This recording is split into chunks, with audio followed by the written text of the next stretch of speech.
موسم گرمی کا تھا اور جانا بھی بہت دور تھا، لیکن اس کے باوجود جان قربان کرنے والے صحابہ کرام رضی اللہ عنہ نے جب یہ سنا تو فوراً تیار ہو گئے، کیونکہ سچی ایمان کی یہی نشانی ہے کہ جب بندہ اللہ تعالیٰ اور رسول صلی اللہ علیہ وسلم کی بات سنے تو فوراً اس کی تعمیل کرنے کے لیے تیار ہو جاتا ہے۔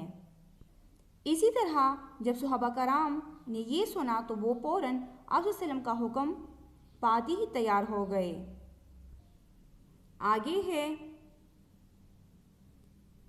بہت سے مسلمان ایسے تھے جن کے پاس سفر کا سامان نہ تھا، اس لیے چندہ کرنے کی ضرورت پیش آئی اور رسول کریم صلی اللہ علیہ وسلم نے تمام صحابہ کرام کو اس نیک کام میں حصہ لینے کی دعوت دی۔ بچے، جیسا کہ آپ لوگوں کو میں نے ابھی بتا دیا کہ یہ سفر دور کا تھا، اور آپ لوگوں کو یہ بھی معلوم ہے کہ جنگ کرنے کے لیے ہتھیار وغیرہ کی ضرورت ہوتی ہے، مثلاً تلوار، تیر، نیزے وغیرہ۔ اس طرح جانے کے لیے سواری کی بھی ضرورت ہوتی ہے، کھانے پینے اور باقی چیزوں کی ضرورت ہوتی ہے۔ اب بچے، غزوہ تبوک کے وقت کچھ صحابہ کرام کی اتنی استطاعت تو تھی کہ وہ یہ سب چیزیں افورڈ کر سکتے تھے، لیکن پھر بھی زیادہ تر اس طرح تھے جو کمزور تھے، اس لیے ان کی اس ضرورت کو پورا کرنے کے لیے چندہ کرنے کی ضرورت پیش آئی۔ تو آپ صلی اللہ علیہ وسلم نے وہ تمام صحابہ کرام کو جن کی استطاعت تھی ان کو اس نیک کام میں حصہ لینے کی دعوت دی۔ آگے ہے، حضرت عثمان رضی اللہ تعالیٰ عنہ نے 10,000 دینار، 300 اونٹ اور سامان کے علاوہ 50 گھوڑے پیش کی۔ جس وقت آپ رضی اللہ تعالیٰ عنہ نے یہ باری رقم رسول اکرم صلی اللہ علیہ وسلم کی خدمت میں پیش کی تو آپ صلی اللہ علیہ وسلم خوش ہو کر فرماتے جاتے تھے کہ اس نیکی کے بعد عثمان رضی اللہ عنہ کا کوئی عمل انہیں نقصان نہیں پہنچا سکتا۔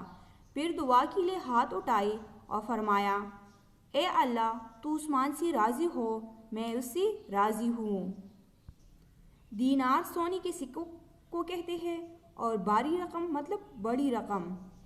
بچے، حضرت عثمان رضی اللہ عنہ نے 10,000 دینار پیش کی۔ دینار سونے کے سکوں کو کہتے ہیں، اس کے ساتھ 300 اونٹ، ضرورت کا سامان اور 50 گھوڑے بھی پیش کی۔ جب حضرت عثمان غنی رضی اللہ عنہ نے یہ قیمتی سامان حضور صلی اللہ علیہ وسلم کے سامنے پیش کیا تو آپ صلی اللہ علیہ وسلم اتنی خوش ہوئی کہ بار بار یہ کہتے کہ اس نیکی کے بعد عثمان کا کوئی عمل اسے نقصان نہیں پہنچا سکتا۔ بچے، کچھ اعمال انسان کے لیے وبال جان ہوتے ہیں یا گناہ کا سبب بنتے ہیں، جبکہ کچھ اعمال ایسے ہوتے ہیں جو انسان کو فائدہ پہنچاتے ہیں، جو انسان کے لیے نیکی اور ثواب کا ذریعہ بنتے ہیں۔ تو یہاں پر حضور صلی اللہ علیہ وسلم حضرت عثمان رضی اللہ عنہ کو دعا دے رہی ہے کہ اے اللہ، میں عثمان سے راضی ہوں، تو اس سے راضی ہو۔ اور بچے، جس سے اللہ تعالیٰ راضی ہو جائے تو بھلا اس کا کوئی بھی عمل اس کے لیے گناہ کا سبب پھر بن سکتا ہے؟ یقیناً نہیں۔ آگے ہے، حضرت ابوبکر رضی اللہ تعالیٰ عنہ نے اپنا سارا مال و متاع جس کی قیمت 40,000 درہم تھی حضور صلی اللہ علیہ وسلم کے قدموں میں لا کر ڈال دیا۔ آپ صلی اللہ علیہ وسلم نے پوچھا، اے ابوبکر، تم نے اپنے بچوں کے لیے بھی کچھ چھوڑا ہے؟ حضرت ابوبکر صدیق رضی اللہ عنہ نے نہایت اطمینان کے ساتھ جواب دیا کہ اللہ اور رسول ان کے لیے کافی ہے۔ متاع سامان کو کہتے ہیں، درہم چاندی کے سکے کو کہتے ہیں۔ بچے، حضرت ابوبکر صدیق رضی اللہ عنہ نے اپنا سارا مال و متاع مطلب جمع پونجی جو ان کے پاس سامان وغیرہ تھا وہ سب کے سب آپ صلی اللہ علیہ وسلم کے سامنے پیش کر دیا، جس کی قیمت 40,000 درہم تھی۔ تو آپ صلی اللہ علیہ وسلم نے ان سے پوچھا، ابوبکر، تم نے اپنے بچوں اور اپنے گھر والوں کے لیے بھی کچھ چھوڑا ہے کہ نہیں؟ تو حضرت ابوبکر رضی اللہ عنہ نے کیا فرمایا کہ ان کے لیے اللہ اور اس کا رسول کافی ہے۔ یہ حضرت ابوبکر رضی اللہ عنہ کی محبت تھی اور یقین تھا اللہ پر کہ اللہ تعالیٰ ان کا مالک ہے، وہ ان کو ایسے نہیں چھوڑے گا۔ آگے ہے، حضرت عمر فاروق رضی اللہ تعالیٰ عنہ اپنا آدھا مال لے کر حاضر ہوئے۔ اسی طرح دوسری دولت مند صحابہ کرام عبد الرحمن بن عوف، عباس و طلحہ رضوان اللہ علیہم اجمعین نے بڑی بڑی رقمیں چندہ میں دیں۔ حضرت عمر فاروق رضی اللہ عنہ نے نصف مطلب آدھا مال پیش کیا حضور صلی اللہ علیہ وسلم کو، جبکہ باقی صحابہ کرام رضی اللہ عنہ جو مالدار تھے انہوں نے بھی بھرپور حصہ لیا اس میں، جیسے عبد الرحمن بن عوف، عباس و طلحہ رضوان اللہ علیہم اجمعین نے بھی بڑی بڑی رقمیں دی، مطلب بہت مال و دولت حضور صلی اللہ علیہ وسلم کی خدمت میں پیش کی۔ آگے ہے مردوں کے علاوہ عورتوں نے بھی اس چندہ میں دل کھول کر حصہ لیا۔ بہت ساری خواتین نے اپنے زیور اتار کر آگے صفحہ نمبر 37 پر ہے رسول اکرم صلی اللہ علیہ وسلم کی خدمت میں پیش کیے۔ بچے، اس چندہ میں مردوں کے علاوہ عورتوں نے بھی حصہ لیا۔ کچھ عورتوں نے پیسے دی، کچھ نے ضرورت کا سامان دیا، اور زیادہ تر ایسی تھی جنہوں نے اپنے زیورات اتار کر حضور صلی اللہ علیہ وسلم کے سامنے پیش کیے۔ آگے ہے جب اسی طرح لشکر کا ساز سامان تیار ہو گیا تو رسول اکرم صلی اللہ علیہ وسلم 30,000 صحابہ کرام کا لشکر لے کر روانہ ہوئے۔ منافقین کی جماعت اس لشکر میں شریک نہیں ہوئی، بلکہ انہوں نے دوسرے لوگوں کو بھی بہکانے کی مطلب ورغلانے کی کوشش کی اور ان سے کہا کہ اس گرمی میں مت نکلو۔ اب جب لشکر کا سامان تیار ہو گیا تو حضور صلی اللہ علیہ وسلم 30,000 صحابہ کرام کے ساتھ روانہ ہوئے۔ بچے، اگرچہ حضور صلی اللہ علیہ وسلم نے اس غزوہ کے لیے تیاری کی تھی، لیکن پھر بھی چونکہ موسم گرمی کا تھا اور قحط کا زمانہ تھا، اس لیے منافقین، وہ لوگ جو بظاہر تو مسلمان تھے لیکن دل سے کافر تھے، وہ گھبرا اٹھے۔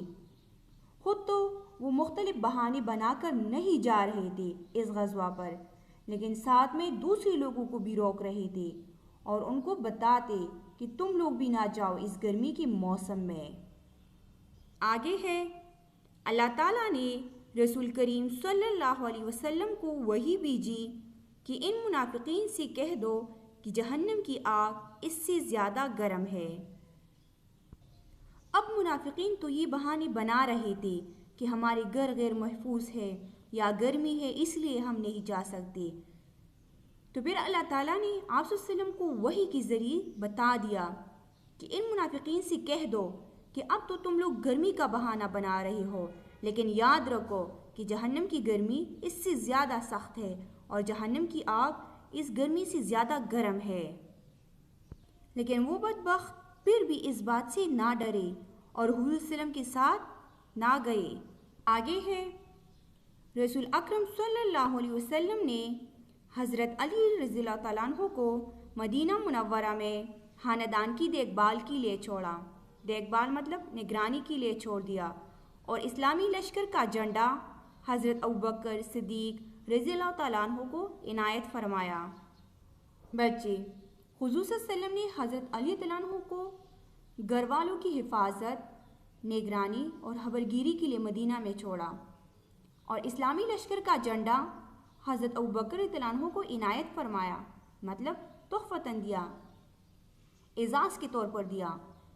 بچے، جنگوں میں ہر لشکر کے پاس اپنا جھنڈا ہوتا ہے پہچان کے لیے، اور یہ اس لیے بھی ہوتا ہے کہ لڑائی کرتے ہوئے اگر لشکر منتشر ہو جائے، ادھر ادھر ہو جائے، تو بھی اپنی اسی جھنڈے کو دیکھ کر پھر لشکر والی اسی جگہ واپس اکٹھے ہو جاتے ہیں۔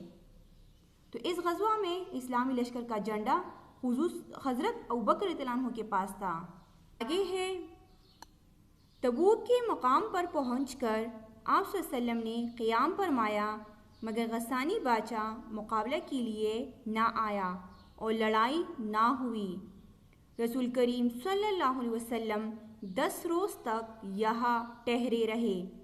اس دوران آس پاس کے قبائل نے حاضر ہو کر سر تسلیم ہم کیا، صلح کی درخواست کی اور جزیہ دینا قبول کر کے اسلام کی پناہ میں آ گئے۔ سر تسلیم ہم کیا مطلب حکم مانا۔ جزیہ یہ اس ٹیکس کو کہتے ہیں جو اسلامی حکومت میں غیر مسلموں سے لیا جاتا ہے۔ قبائل قبیلہ کی جمع ہے، کی دادا کی اولاد جو ایک جگہ پر رہ رہے ہو۔ بچے تبوک کے مقام پر پہنچ کر آپ صلی اللہ علیہ وسلم نے یہاں پر 10 روز قیام فرمایا، مگر غسانی بادشاہ مقابلہ کرنے کے لیے نہیں آیا، لیکن آپ صلی اللہ علیہ وسلم کا آنا بیکار نہیں گیا بلکہ اسی دشمن مرغوب ہو گیا آپ صلی اللہ علیہ وسلم کی اتنی تعداد کو دیکھ کر۔ اس دوران آس پاس کے قبائل نے سر تسلیم ہم کیا اور جزیہ دینا قبول کیا اور اسلام کی فنا میں آ گئے۔ جزیہ اس ٹیکس کو کہتے ہیں جو اسلامی حکومت میں غیر مسلموں سے لیا جاتا ہے اور اس کے بدلے اسلامی حکومت ان غیر مسلموں کی حفاظت کرتے ہیں۔ تو بچے اس طرح یہ غزوہ بغیر کسی جنگ یا لڑائی کے ختم ہوا اور مسلمانوں کو اس کا فائدہ یہ ہوا کہ باقی جو کافر تھے وہ اسلامی حکومت کی فنا میں آ گئے اور اس طرح مسلمانوں کو پیسے بھی جزیہ کی صورت میں ملنے لگی اور کافر مسلمانوں سے مرغوب بھی ہو گئے۔